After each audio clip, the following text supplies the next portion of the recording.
one of the most powerful fashion houses in the world, one of the most photographed women on the planet, and in all of her years in the public eye, royal tours, red carpets, magazine covers, Netflix documentaries, Meghan Markle has almost never been seen in Dior, not once during her entire time as a working royal, not at state dinners, not on international tours, not at Trooping the Color. Catherine, Dior, multiple times, memorably, deliberately. Meghan, silence.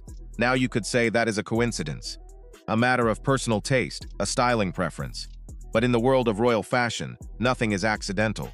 Every single garment is a message, every label is a statement, and every house that gets chosen or does not get chosen tells you something about who that woman is, what she believes, and what she is trying to say to the world. So today we are going to decode that silence, because the real story of Meghan and Dior is not about a dress. It is about a woman who used fashion as her most powerful political weapon, and once you see it, you will never look at her wardrobe the same way again. Stay with me. This goes much deeper than most people realize. Welcome back to Royal Daily Report, your trusted source for the stories behind the stories in the royal world.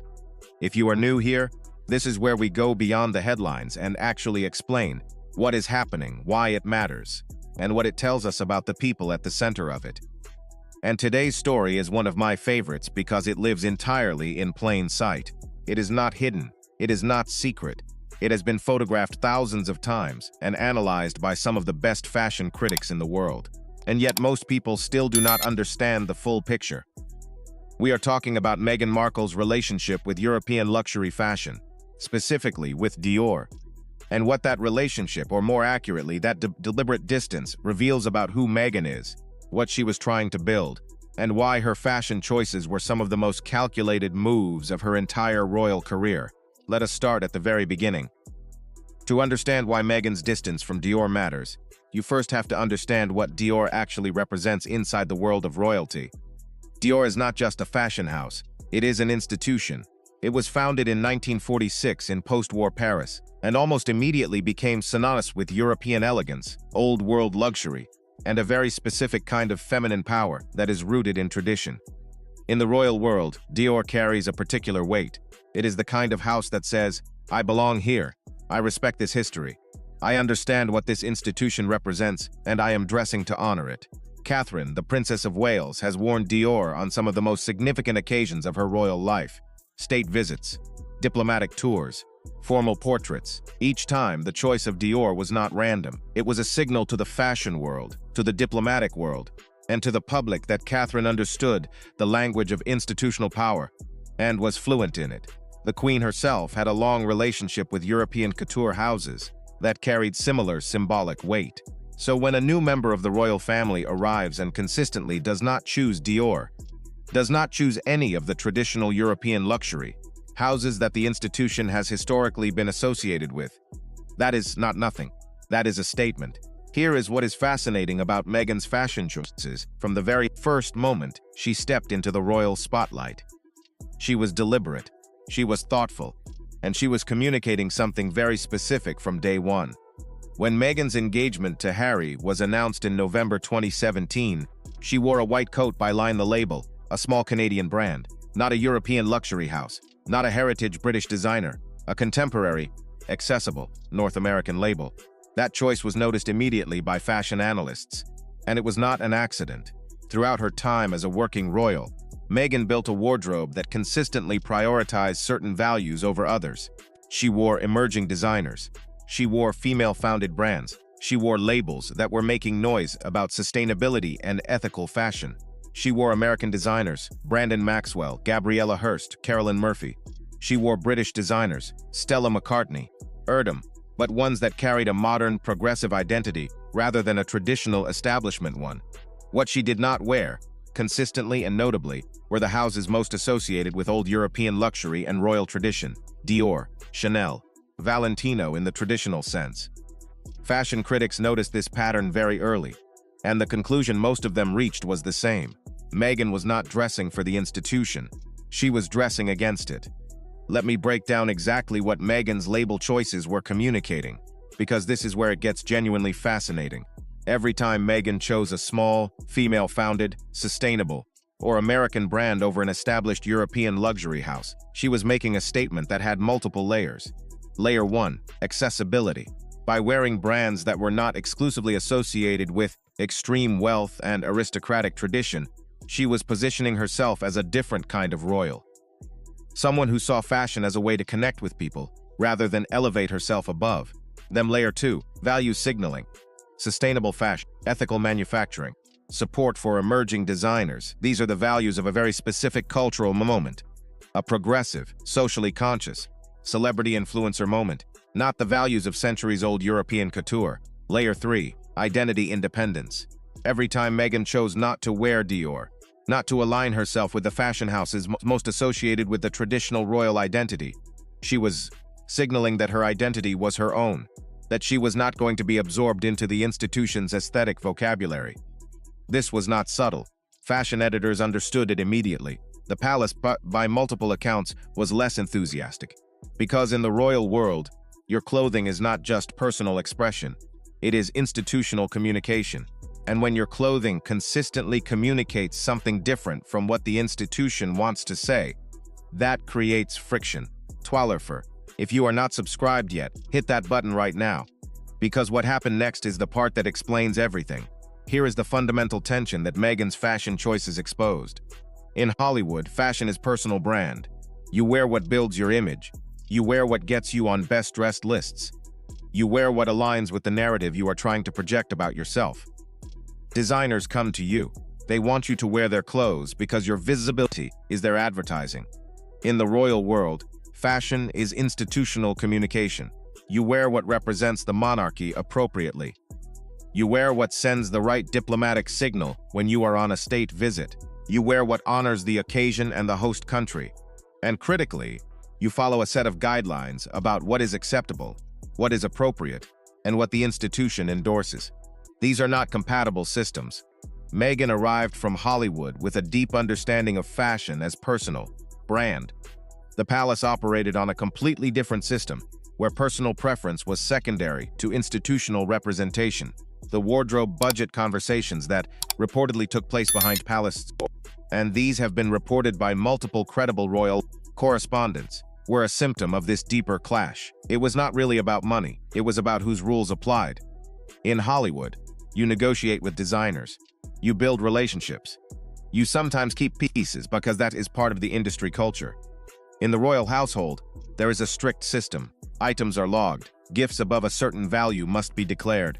The guidelines exist specifically to ensure that no designer gets unfair commercial benefit from a royal endorsement that was not properly managed. When two completely different systems meet in one wardrobe, confusion and conflict are almost inevitable.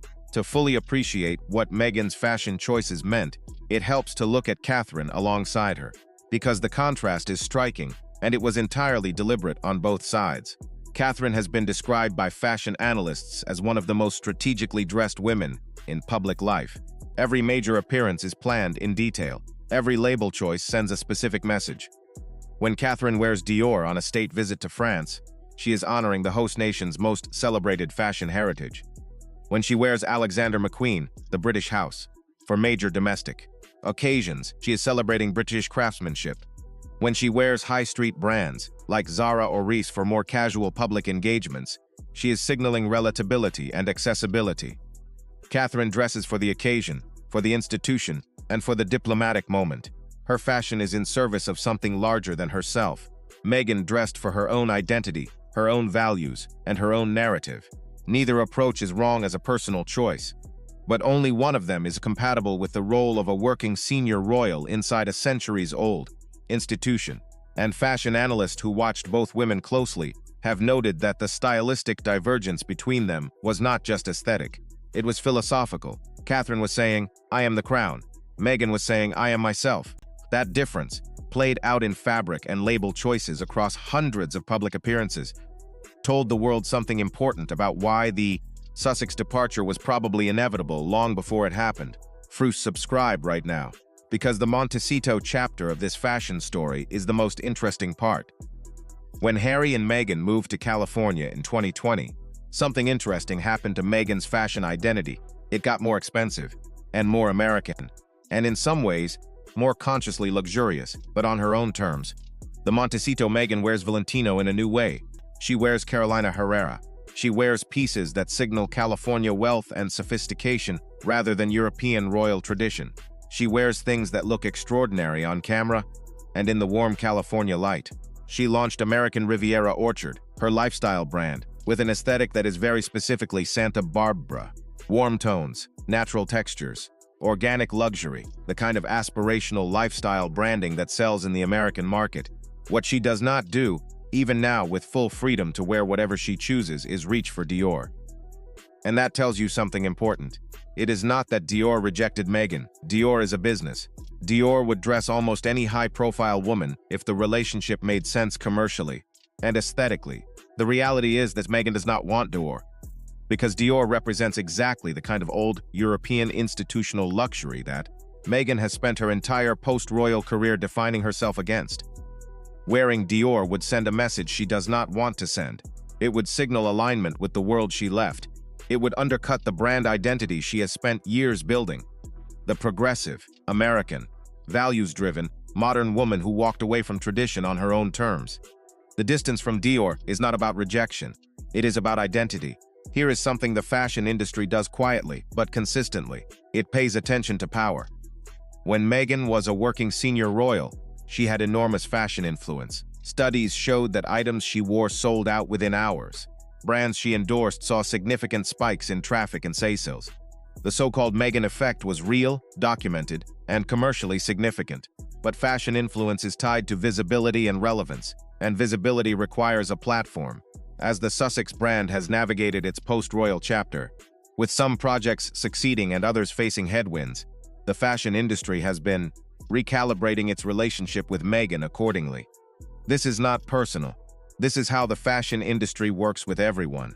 The brands that are most actively courting Meghan in 2026 are American brands, lifestyle brands, brands that align with the California identity she is building, the European luxury houses that define royal fashion, Dior, Chanel, the traditional couture world, have a different relationship with her. Not hostile, just distant, because Meghan's platform and Dior's identity do not overlap in a commercially useful way anymore. Dior's royal associations are with Catherine now, with the traditional monarchy, with the institutional world that Meghan left. In fashion, as in royal politics, you end up where your choices take you. And Meghan's choices have consistently taken her away from Dior's world. Here is the thing about Meghan that I think even her critics do not fully appreciate. She is an extraordinarily strategic thinker. The fashion choices we have been discussing, the deliberate distance from European luxury, the alignment with progressive and American brands, the cultivation of a specific aesthetic identity, these were not random. They were not impulsive. They were a years-long, consistent, carefully constructed communication strategy delivered entirely through clothing. Every labeled choice was a press release. Every red carpet look was a manifesto. Every time she chose a female-founded sustainable brand over a traditional luxury house, she was adding another brick to the wall of her public identity. The woman who walked away from the royal family did not just leave. She spent years before leaving building an alternative identity that could survive outside the institution, and fashion was one of her primary tools. Whether you admire that strategy or find it frustrating stands largely on what you think the role of a senior royal should be. But dismissing it as mere vanity or confusion is a mistake. Meghan understood exactly what she was doing with every outfit. She understood that in the age of social media and instant fashion analysis, every garment would be decoded, discussed, and reported on within hours. She used that reality deliberately and skillfully. The story of Meghan and Dior is ultimately the story of a woman who chose to write her own fashion vocabulary rather than speak the language the institution handed her. Hit subscribe right now. We are almost at the part that brings the whole picture together. So where does all of this leave us in 2026? Meghan's fashion legacy is genuinely complicated and genuinely interesting. On one hand, her influence on fashion during her royal years was measurable and significant. She brought attention to designers who would not otherwise have had a global platform.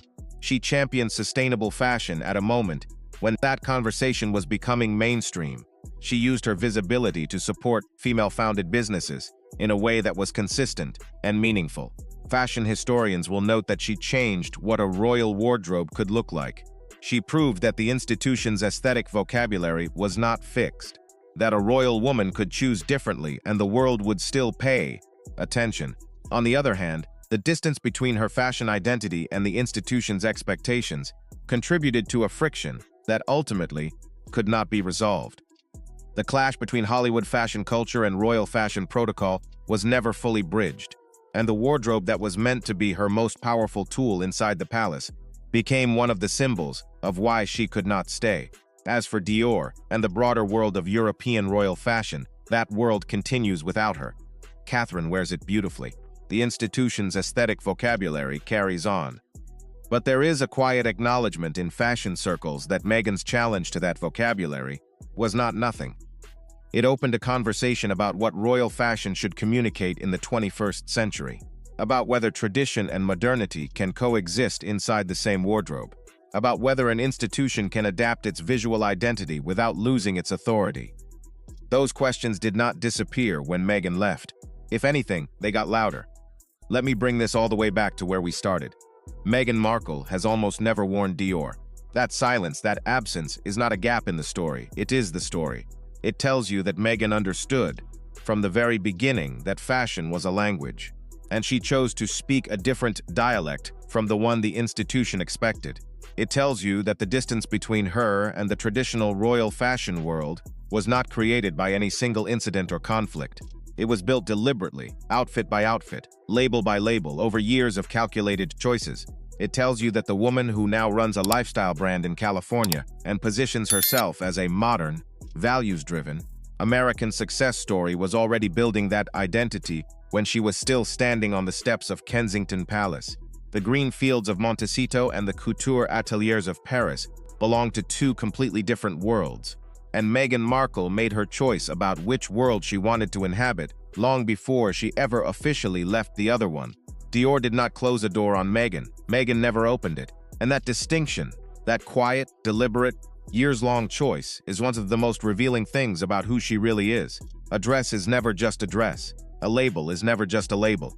And in the world of royalty and global celebrity, what you choose to wear and what you choose not to wear tells the world something about your soul that no interview, no documentary, and no memoir ever fully can.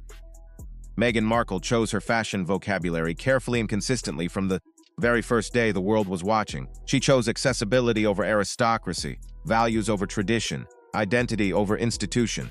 And whether you think those were the right choices depends on what you think the crown should look like in the 21st century.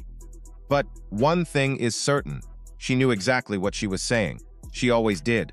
If this story made you see Meghan's wardrobe differently, share it, subscribe to Royal Daily Report, hit the bell. Because we cover the stories that make you think, not just the ones that make headlines. And there is always another layer to find.